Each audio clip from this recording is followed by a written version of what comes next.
So if for you are the people more important than the process, or is the process more important than the Oh people? no, for sure. So it's always people before processes and tools. Like one Mm, of the Agile principles. That is our mantra here. mhm. For sure, yeah. People is what deliver things, right? People is what creates value.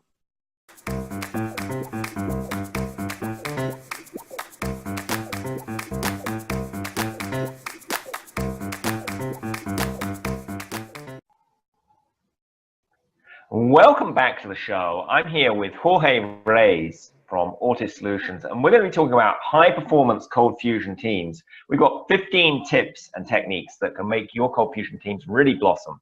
So we'll look at why you might want to have a high-performance team if you don't have one already, and what exactly Jorge means by that. And we'll also look at how you can support your people over the process and agile teams where everyone knows their role and you can help the team and the team members evolve. And we'll look at some different ways you can improve the skills of your teams and also some tools that work with distributed teams.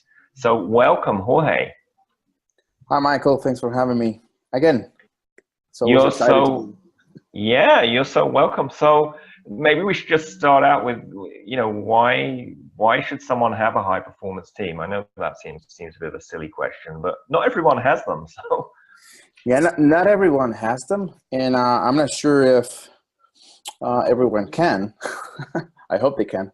But just to clarify what I mean by high performance. maybe they need to be in a high performance company, Yeah, that's true. So there are many aspects to consider when you're managing a team or you're part of a project team that are related to performance. And when I mean high performance team, I mean something very, very specifically and very focused. Because on one hand, for example, we have specific development tools and processes that you have in place, right? That influences how the performance of your team.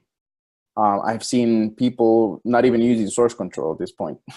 So that's kind of crazy to think you can achieve some performance in the generic sense of the word, right? Continuous integration, automated testing, the infrastructure used for development. You got different methodologies, Scrum, Kanban, extreme programming, whatever, right? But what I mean high performance teams for this matter is only focused on team dynamics, right? Team members interacting with each other, interacting with project requirements. So technology agnostic approach of team management and team development, basically. So just that clarification up front. We're not going to talk about any specific processes outside of the team dynamics themselves. But of course, the team dynamics are the thing that make or break a software project, typically. Yeah, that's true. You could have all the clever tools you like, but if the team doesn't get on with each other, you're just not going to get good results. That is correct. So what are some of the problems you've seen when people don't have a high performance team? Well, it doesn't mean that high performance teams don't deliver or anything like that. It's just an ideal state to aim for, right? Even if you don't attain everything and all the characteristics of a high performance team, it's an ideal place to be at. So there are a lot of different levels below that of what we're going to review right now. But some of the things that playing against a team delivering a project are things like internal distrust, right? People afraid to speak out their minds, and lack of commitment, lack of motivation, no accountability. Their inattention to the project deliverables, or the disconnection between the project end goal and the tasks that they have at hand. So when that happens, projects are undertaken not to keep everybody busy, right? They're undertaken to create value and for a specific purpose. So not having a high performance team doesn't mean you're gonna fail or you're gonna not deliver on time or anything like that. But it is all about increasing the chances of success, right? Increasing the chances that your project is going to be successful, and also going even beyond that and making the project development an enjoyable experience for everybody, right? Because high performance means a lot, not only for the business, but also for the sanity and emotional stability of the team members. So what that means is not only do you get results in this project, but the people stay around and they don't quit or burn out. That is correct. That is correct. I mean, at least not intentionally. You should always account for people entering and leaving a project just because of life. But yeah, if you have a healthy environment for your team, then your rotation rate decreases for sure. Right. And as we discussed in a previous episode on ColdFusion suicide, sometimes people take a really bad way to get out of a bad work situation. So I'll put that link in the show notes for anyone who's got that kind of serious issue with a low performance team. But maybe we can move forward and look at exactly what kind of things, if you had a high performance team, what could you expect to have? What do you mean by high performance here?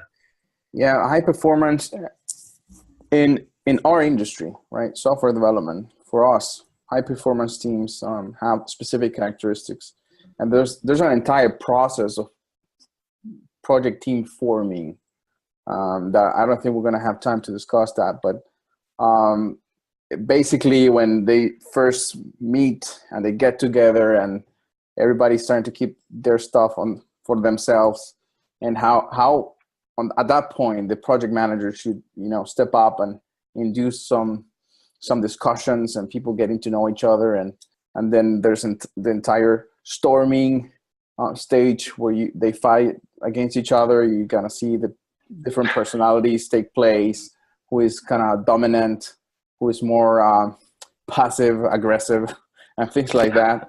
And then it's the norming form, the norming stage, right, where things kind of settle and you almost have a team there.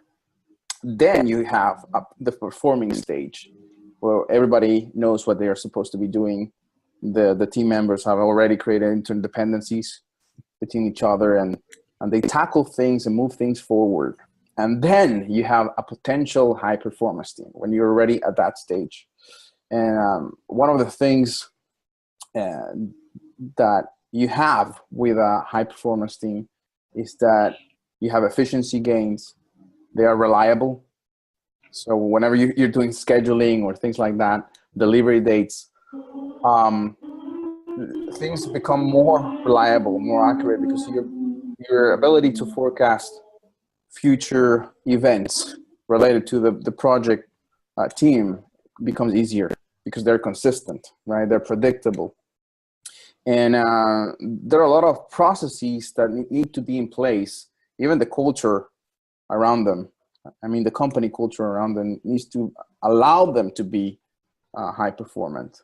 What I mean is that I've seen companies where the project managers are, all about command and control. I do everything.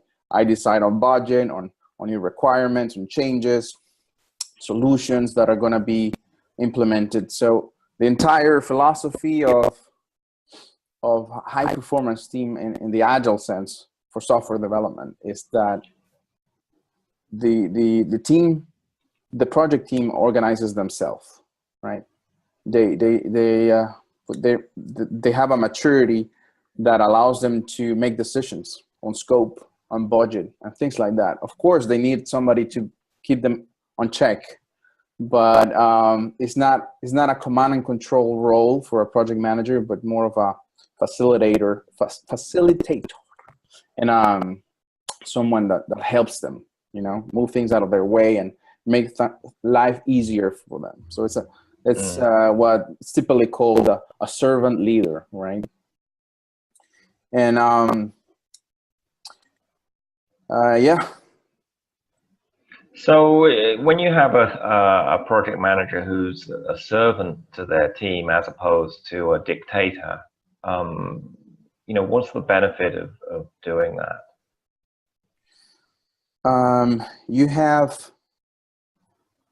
So there are a few things you need to make sure you achieve before doing that, right? You cannot just group a bunch of people together and say, okay, you're a team, here's a goal, go. Right? So I'm not saying that should happen ever. But once part of the project goals, right? For every project you start with, chances are, if you work with Ortus, you're gonna be working with new people or people you didn't work with in your last project, because we group people together depending to the project needs, right? So internally, Ortus, for example, the only goal is not to achieve whatever the client goals are, but also to first achieve self-empowerment and self-organizing team. That's part of the project goal all the time, and achieve high performance is the second one. What do I mean by that? That as a PM on the early stages, you set the rules straight, set the goals straight as for the project and for the project team, and you say explicitly, we need to make sure you guys are familiar enough with the requirements, are close enough to the client, and are knowledge enough about what needs to happen, and so connected with the project goals that you guys can take decisions, right? And react to changes that are going to be thrown into in the middle of the project execution, right?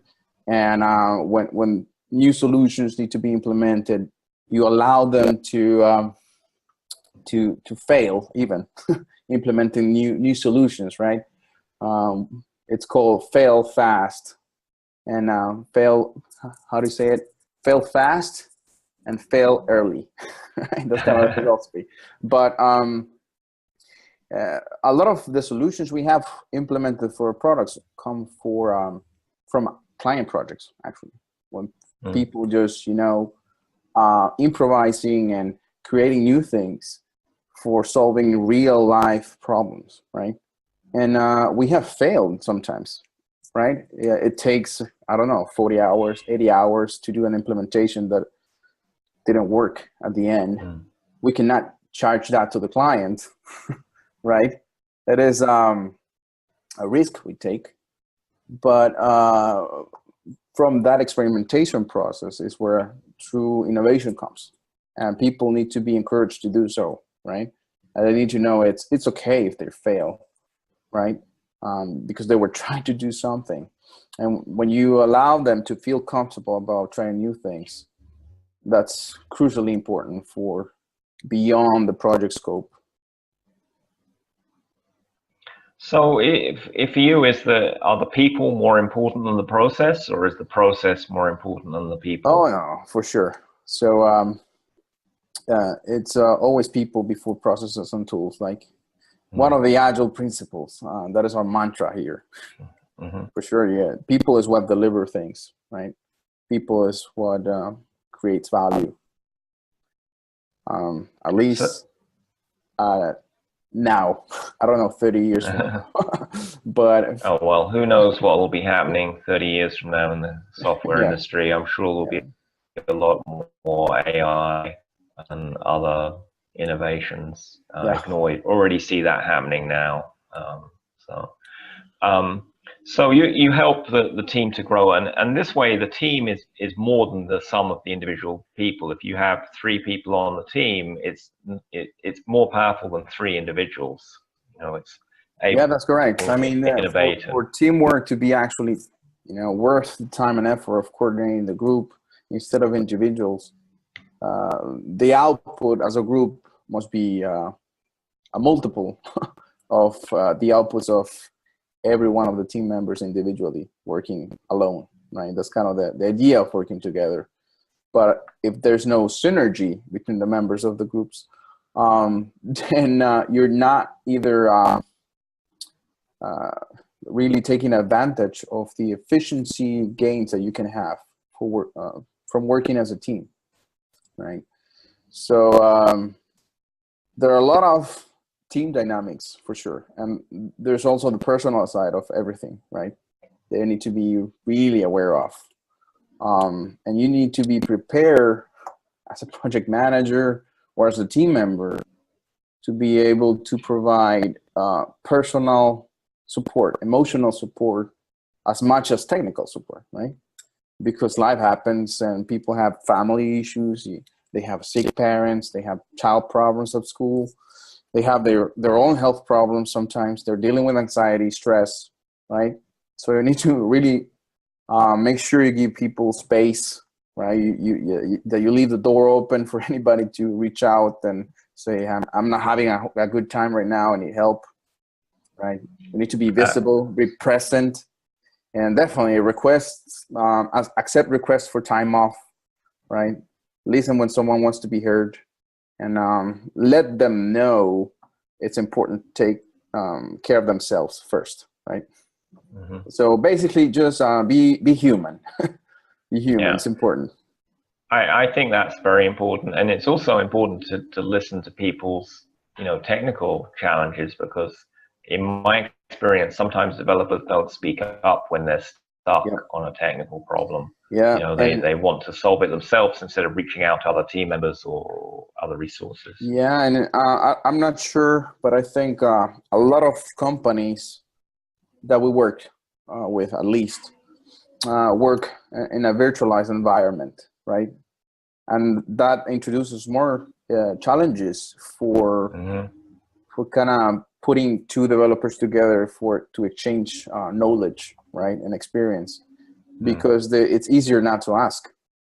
So that's where a project manager or a team lead needs to really be aware of, and intentionally put those or create those opportunities for the knowledge interaction, making sure that the more experienced developers help the least experienced developers. And actually, one of the important traits of a high performance team is that everybody is a generalizing specialist, right?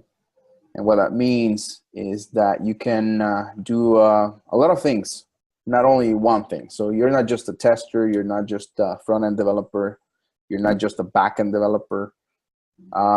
You know about everything, right? Maybe you're not the best at everything, or you're not an expert at everything, but you know how to tackle problems that arise from multiple fronts, right? That helps you be very, very efficient and deal with or avoid bottlenecks, right? Whenever somebody's not available for whatever reason, then you got that cover, at least temporarily, right? Yeah, I definitely agree with that. I've seen teams where there was only one person could do the database stuff or could solve the complex ColdFusion issues, and then of course they get scheduled out on every single project, and then you can't move forward as fast. So great point there. And I'll link in it. We had an episode with Peter Ivanov on virtual power teams that talked about working on distributed teams. I'll link that in the show notes as well, but I'm sure you have a lot more insights on virtual teams. Oh yeah, at Ortus we don't have two people co-located in the same place, so everybody's remote. So that's the only way that's the only way we work. And I cannot emphasize enough how important communication is all the time, anywhere, critical place. But for virtualized companies, it's just critical, right? We cannot see if you're at the office. We just need to know if you're available, and things need to be communicated more diligently, for sure.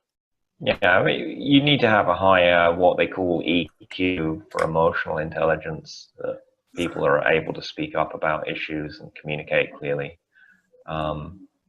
Now, you talked about agile teams, and that's what you use at Autis. So how does that compare to traditional hierarchical teams?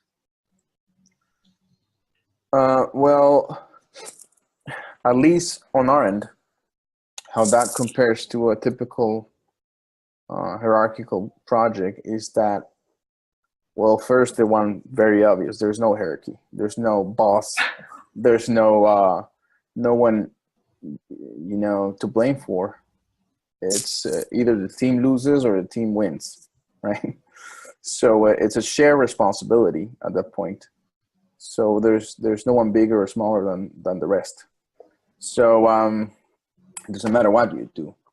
If you're part of the project team, then you're sharing everything. You're supposed to share the team values, the team goals, and the team responsibility. And we deal a lot with the concept of emergent leadership a lot. So sometimes that what that means is that different people can lead the team on the same project on different phases of the project, for example. Like when you first start a project, we usually start a custom development project starting from scratch, for example. We usually start with the design phase, right? Designing the mock-ups and the user experience and all of the workflows and all that. So a web designer could take the lead on that naturally. And then when the implementation comes, the back end, then the ColdFusion developer will pick it up, right? But everybody is aware of what's going on, right? So when we do, for example, the stand-ups, even if you're not working on specific tickets right now, you are part of the stand-up and you are listening to what's being said. And because we call it osmotic communication, right? It's really important that you pick up things from those conversations that are happening because they're going to be relevant to you at some point.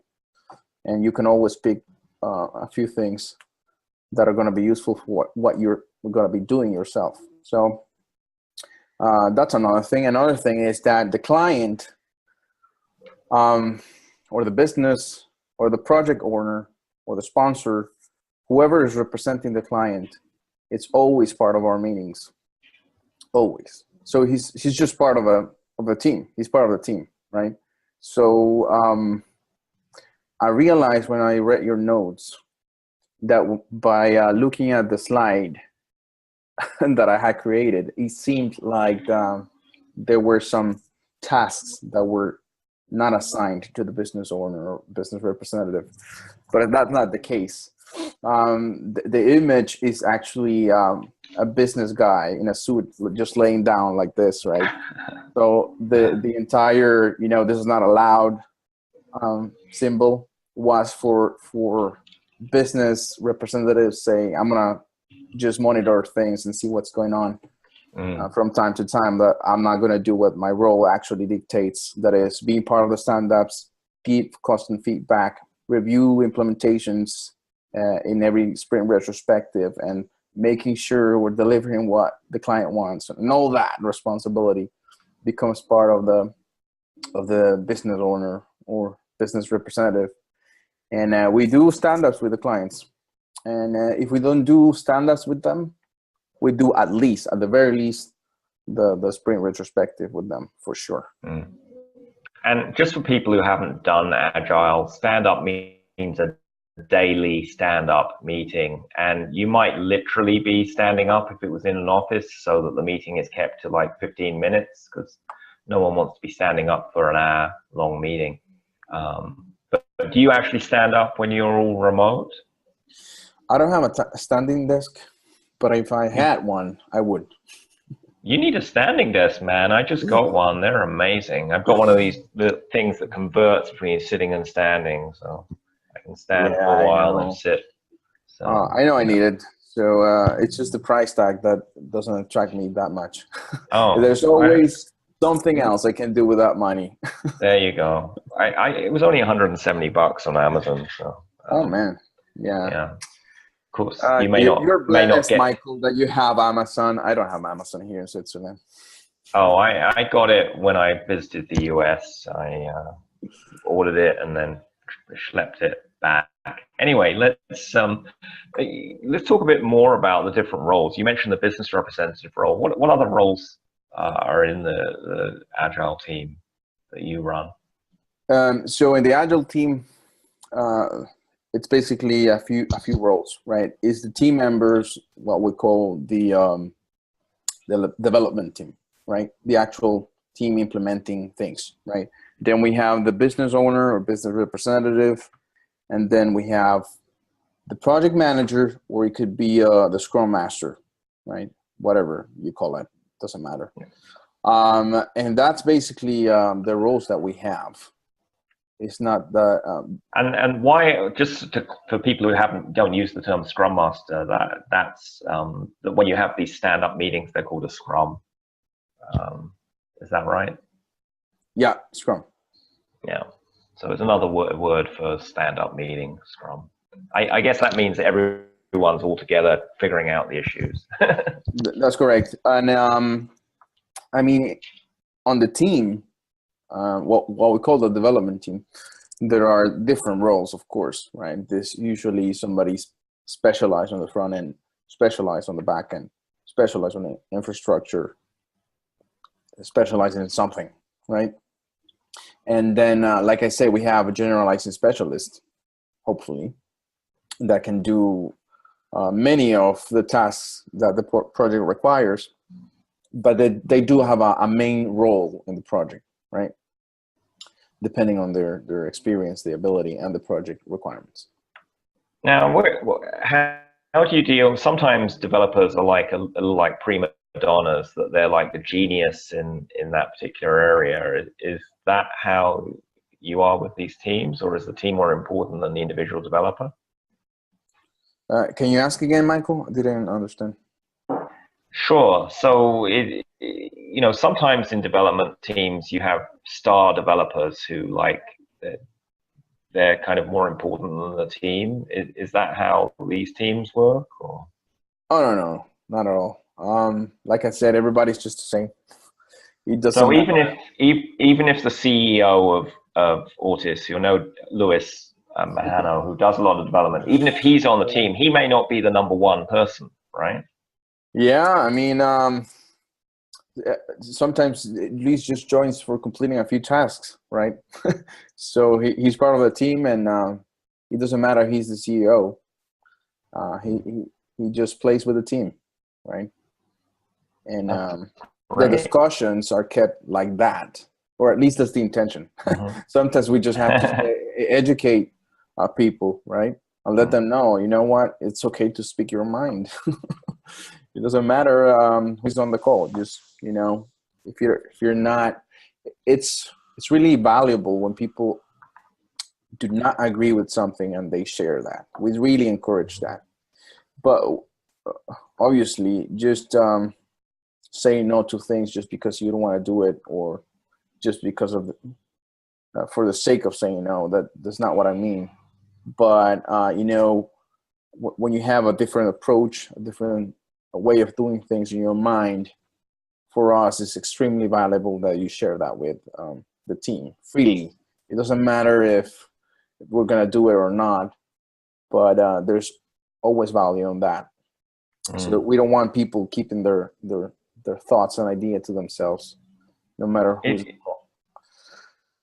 Is there a limit to how big you can have a high performance team, do you think? Or I think there's not a limit per se, but the bigger the team, the more difficult it gets, of course. There's somewhere I read an article and I posted a tweet about it, that software had these economies of scale in some aspects. So the bigger the team I have seen in my experience, the more complicated are things to manage. So it is possible to be performant with a big team, possibly, yes. Does it require a lot of work, more work than a smaller team? Then yes, of course.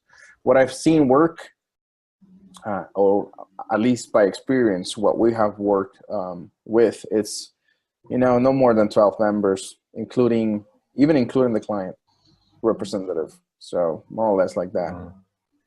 Anything below that, it's easier to manage, right?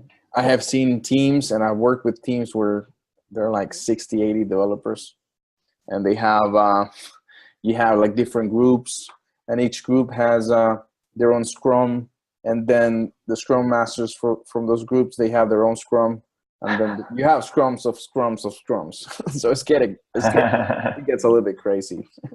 Right, and that adds to the overhead there. Yeah. So you talked about how you can have you know, mutual accountability of the team members for the team goal. How do you get team members committed to the common vision of the project? Yeah, that's a good question. Part of that is you need to make sure people buy into your company culture and values first. Because if they do that, they're one step from committing to any project goal that comes their way, because they know why they are part of this company and what they're doing things for. So that's kind of the first thing I would say. And then once they understand the value, how we value a client work, you know, how the importance that they have as a team member and a contributor to the project, then it's an entire mind shift, right? Seeing things from that perspective, that you're really an important piece of the puzzle. So if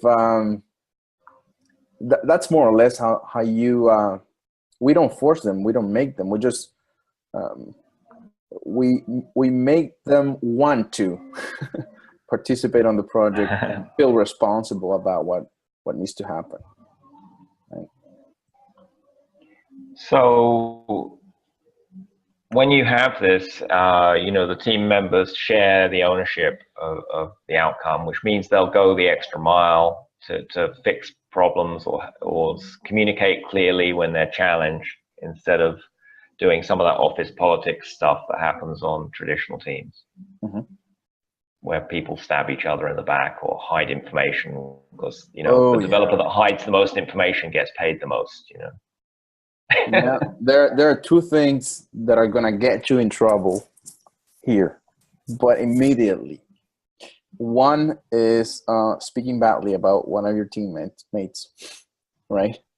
That could get you in trouble really quick. And the other thing is saying, "This is not my job." If you say that, you get in trouble. Now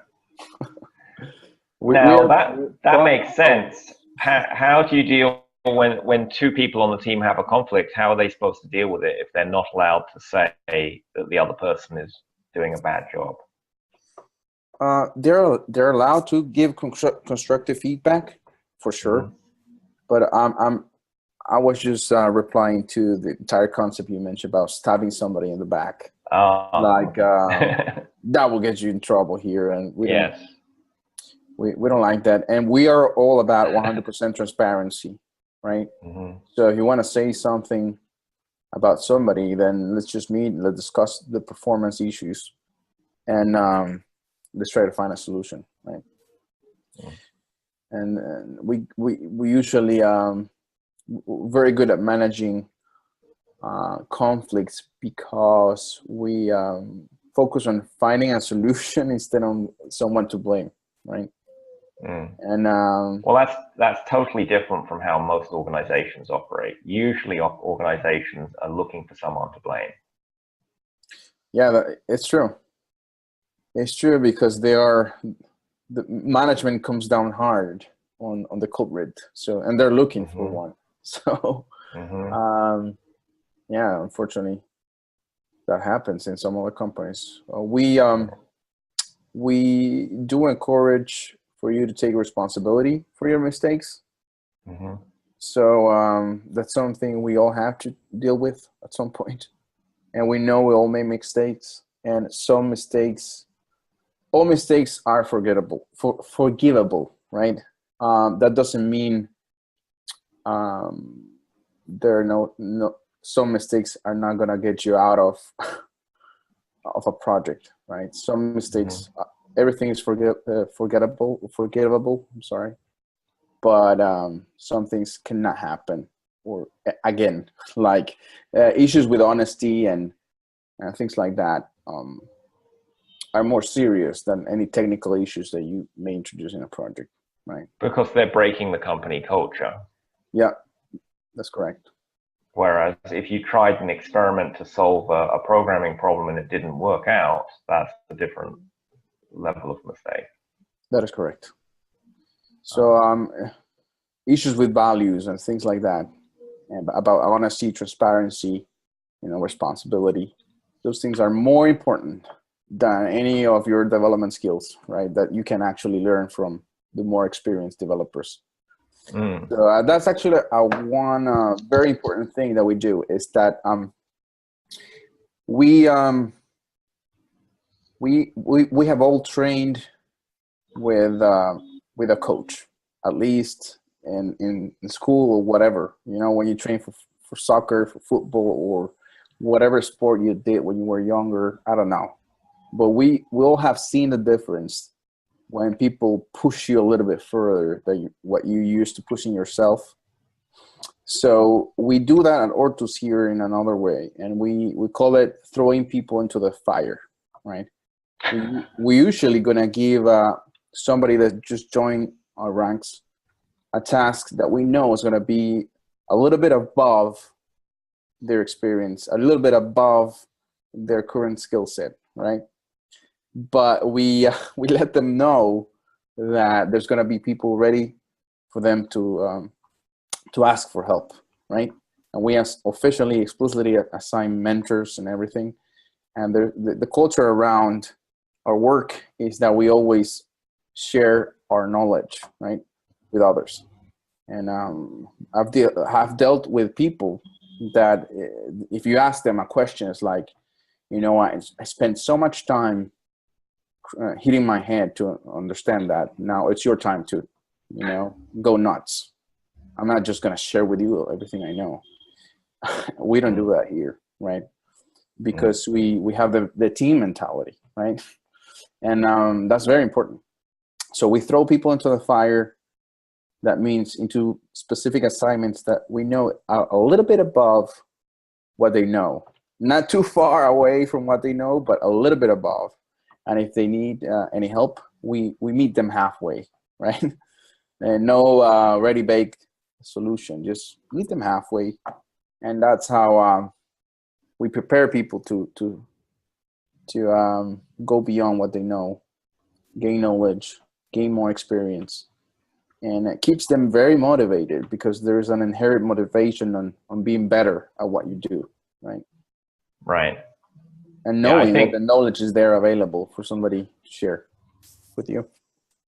So this is a system for experimenting and being able to fail safely in the team. Correct. So you mentioned you do use some technology. What kind of tech do you use to help the team work well, particularly that given that it's distributed? Yeah, actually, it's not a complicated technology that we use. We use, I think, like 4 or 5 things to manage Ortus, and they're very basic. It's Zoom, right, for video conferencing. We do have as a policy that we have our cameras on all the time. So if you're going to meet, I think more is said with body language than anything else. So I can see if you're rolling your eyes, or you're tired, or just your facial expression can give away so much. So it's and it also means you have to focus on the meeting. You can't be doing something else at the same time. Yeah, that's true.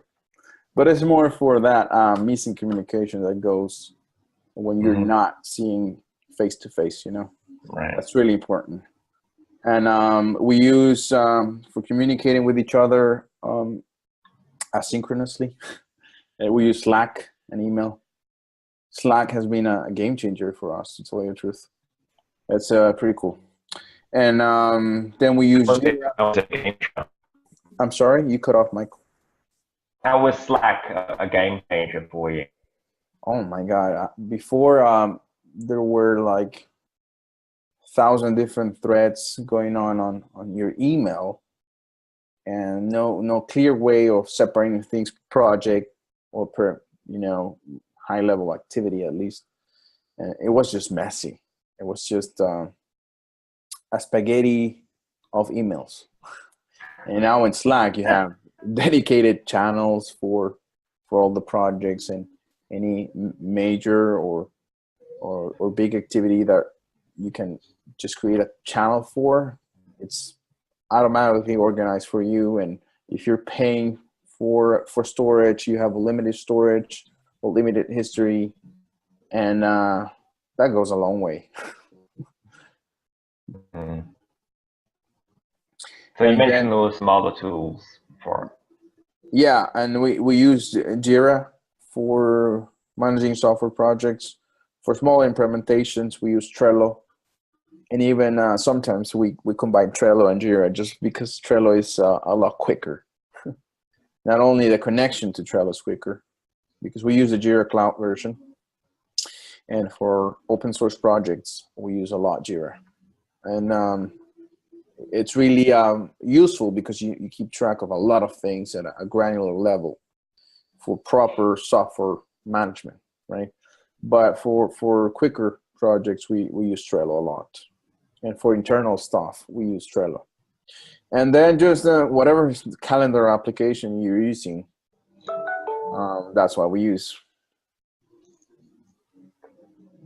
Cool. Nothing else. All right. So when you're doing these stand-ups or other conference calls, do you have any tips for people? Because I know that's where a lot of developers and managers run into issues, that conference calls that aren't efficient or go on too long. Or... Yeah, no, definitely. And I think we all struggle with this. So I'm going to tell you a few things that I should be doing myself, but just guidelines for everybody and for myself as well. Well, now you're telling them as publicly on the podcast, Jorge, you have no excuse to not do these things anymore. Yeah, I know. These are goals for everybody, including myself. And yeah, one of the hardest things for me at least is to make sure, for example, a stand-up is 15 minutes, no more. That was 15, right? Not 5-0. Yeah, 1-5, or whatever meeting for that matter. To keep it in, on the schedule, a lot of time for that. So no bleeding, like this quote, for example. I'm not sure if we're going to go above, but unless somebody has a hard deadline, we usually go above the time. So to keep things on track and on time, there needs to be, what you did before this call, to create notes and create the meeting minute. That goes a long way as well. It's like you have a structure, you know what you have an idea of how much a section or specific topics would take, so you can prioritize things and say, if I hit the time, that I can avoid or skip this topics and just focus on what's important. But be very, very diligent on not going above the time for two reasons. First, because it's a matter of discipline, right? And when you're trying to promote a culture of discipline in the company, one of the things is, you schedule the meeting for this time. So be on time and leave on time. So Michael, you know already that I'm not good with the first one. So the other one, I figured that was because you were born in El Salvador or something, Yeah, but because the Swiss, Jorge, are very precise about time. You need more Swiss influence, I think. Ask your wife for some tips here. Yeah, no, definitely. But I'm not used to having meetings this early. Although it's 3 p.m. my time, that's usually the time I spend with the family, because my day starts around this time where Luis is waking up. So that's kind of tricky to manage. But then keep the answers coming, of course. When you ask something, it's okay to hear everybody's attention, but be a good mediator, right? Be very clear about what the others should expect from your behavior. So if you cut them, they don't get mad. Just let them know upfront before you meet with anybody for the first time that you are just a mediator, and you need to make sure you finish on time. So you might cut them or deviate or guide the conversation in another path. So that's something that needs to be set up front, kind of the rules of engagement of a meeting, and keep it documented. Of course, that's very important. We either record the meetings or take notes or both, but we keep them documented. More importantly, when we do with the client, you just make sure you ask for permission if you're recording, so you don't get into trouble. Even if you're doing audio recording, just ask. I have no one but one client tell me not to record him because they were screen sharing, and they were screen sharing their production database, and they didn't want to reveal any user data or anything like that. So that's the one time, but the other times it's totally fine that you record. And it's pretty useful because you can share that with any new team members or anybody in the future. You want them to get up to speed with some requirements or some policy changes or whatever. You have the recording there. Yeah. So we've only got a few minutes left just to go into my timekeeping role. Yes. And I know you're going to be attending CF Summit. What are you looking forward to at this year's CF Summit? Last year was my first time. It was really great to see so many people interested in Ortho Solutions products. Codebox, Textbox, Command Box, Content Box, all the boxes. And it was really, really exciting to see how we got a lot of work from that conference. And I'm saying I was glad for that, because when I mean work is basically we were able to help somebody with their problems. And most of them were people that hadn't used our products ever, and they were struggling with legacy applications, which is kind of the most common symptom in ColdFusion, legacy applications. But it was great to see that they were willing to move into modern times and that we could help them. So that will be the one I'm looking forward the most to meet new people that are wanting to move away from legacy into modern times, and that we can help them. And don't you have some training in Las Vegas after the summit? Yeah, that is correct. We have a post-conference this time. It's going to be after the conference for 2 days in a hotel very close to the venue of CF Summit. And it's Coldbox from zero to hero. And that we started that workshop for Into the Box, our yearly conference in Texas, on April. And it sold out, and everybody was really happy about it, because it really takes you through hands-on, get your hands dirty with Coldbox and a little bit of Command Box and a little bit of Test Box and things like that. So it's pretty exciting. It's a little bit intense, but it's good, and people are happy about it. And we decided, let's give that a try for Las Vegas, and it's almost sold out now. So that's pretty exciting. Wow, that is exciting. Yeah. So, as you know, I'm writing a book on making ColdFusion more alive. I'm curious, what you think. What would it take to make ColdFusion more alive this year? It is a matter of consistency. So it's going to be more or less the same as last year.